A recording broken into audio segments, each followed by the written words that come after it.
on s'adresse ici plutôt à un public adulte. Voilà, on n'a pas voulu faire pour les enfants un retournement classique, donc pour notre adulte c'est très bien.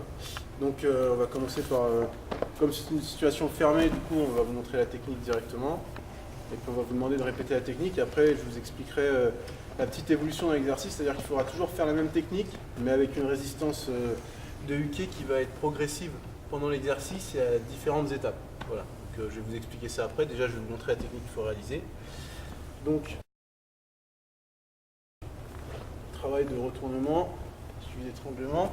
Donc, on se positionne Tori sur le côté de Uke, genoux au sol. Pas les deux genoux au sol parce ça va être un petit peu plus compliqué pour travailler. Parce que je vais venir passer ma veste ici devant. Donc, c'est-à-dire que si je ne mets pas mon genou ici, je crée quand même un certain déséquilibre. Donc, pour être stable, je viens poser mon genou. Je fais attention à ce qu'il ne vienne pas ici chercher ma jambe avec son bras droit, hein, c'est une situation de défense assez classique. Donc ici, là, je suis en protection. Je viens chercher ma veste, donc côté tête, hein, la veste, pas côté fesses. D'accord, on verra, il y a d'autres techniques qui peuvent se faire côté fesses, mais ici, pour l'instant, côté tête. Je viens la placer ici, au niveau du cou. Je viens la rechercher de l'autre côté ici avec ma main. Donc je ne sais pas si tout le monde voit ici. Là, ma main, elle est bien passée. Pas au niveau de son visage, hein, passe en dessous, pour être correctement placé directement quand on va retourner le partenaire, d'accord? Donc je fais attention ici à bien placer ma main. Je sors la main, je viens mettre mon kimono dans ma main ici, d'accord? Une fois que je suis positionné, je vais venir contrôler son bras. Je peux l'écarter un petit peu.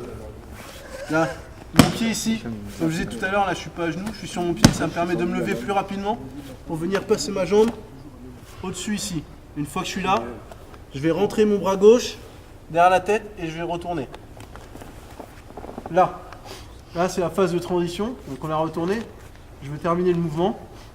Alors certains vont l'accompagner pour aller faire l'immobilisation. Ici je suis bien placé pour un étranglement, donc autant que je termine.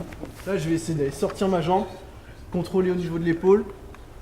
Ici s'il faut que je corrige la position de ma main, normalement il n'y a pas besoin, mais si jamais ça a bougé, je peux venir retendre ma veste. Et là, je termine le mouvement en passant ma main gauche derrière la tête, étranglement. Si je veux, si j'ai quelqu'un d'assez résistant en face de moi, je peux accompagner une tension aussi avec la jambe droite. D'accord? Donc je refais le mouvement, dans sa globalité. Ici, Uke en position de défense. Là, je contrôle, hein. C'est-à-dire que je ne suis pas à côté, je ne suis pas à regarder. D'accord? Je viens contrôler, je mets du poids sur lui pour éviter qu'il s'échappe.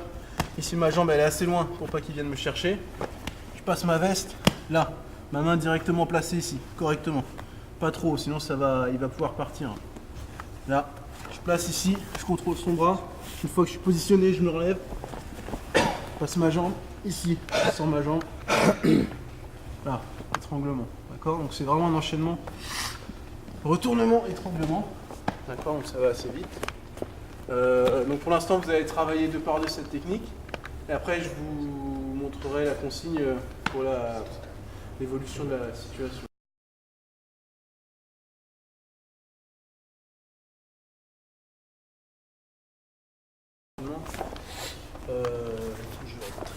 Mettez-vous par ici. Juste faire attention, comme je disais tout à l'heure, hein, c'est vraiment la veste côté tête. Hein.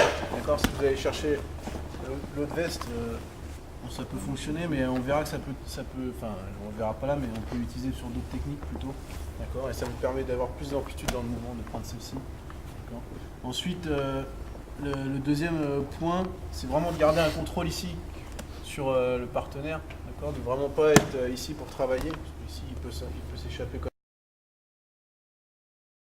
il veut, revenir vers nous, nous emmener ici au sol s'il nous pousse et tout ça. Donc vraiment, ça c'est vraiment la base, vous voyez, même avec des enfants, si on est par exemple trop focalisé sur la technique et qu'on ne pense pas à ces principes-là, c'est mort. Vous voyez ce que je veux dire? C'est-à-dire que le judo au sol, c'est d'abord du contrôle.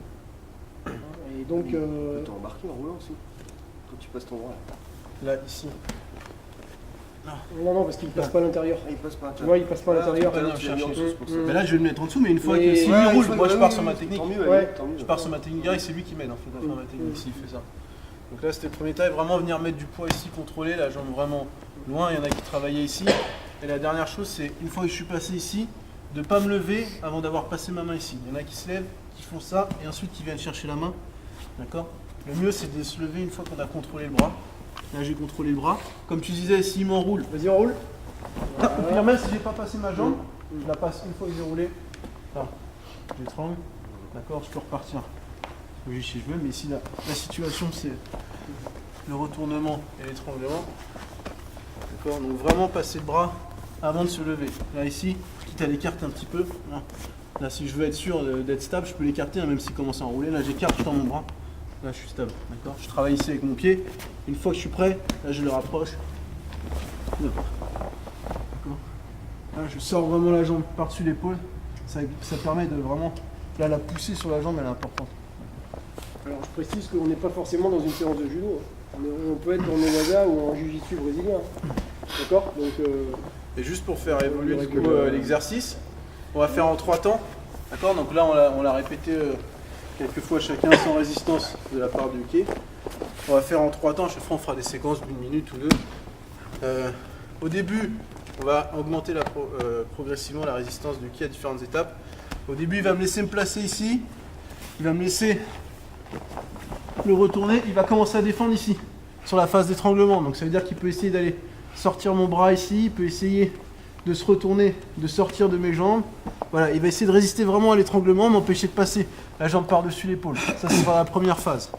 D'accord. Donc on fera, une fois que vous avez étranglé, ou une fois que Uke est sorti et n'est plus en danger, c'est terminé, on recommence le mouvement. Ça sera la première phase pendant 2 minutes. Après la deuxième phase, il va me laisser m'installer ici, la position initiale, et là il va essayer de résister à partir de ce moment-là. D'accord. Donc il va rester sur la phase de retournement et sur la phase d'étranglement. D'accord. Donc ça sera le deuxième moment. Et le dernier moment, il va m'empêcher même de venir me placer ici. D'accord. Troisième étape. Là on commence, donc je commence les mains sur lui.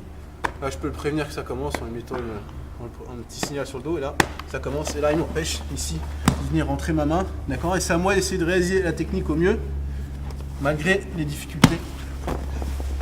Là, voilà. Vous voyez, là je peux me prendre en 2 temps. J'essaie de retravailler ici. Là, d'accord, en fonction de sa résistance, on a vu.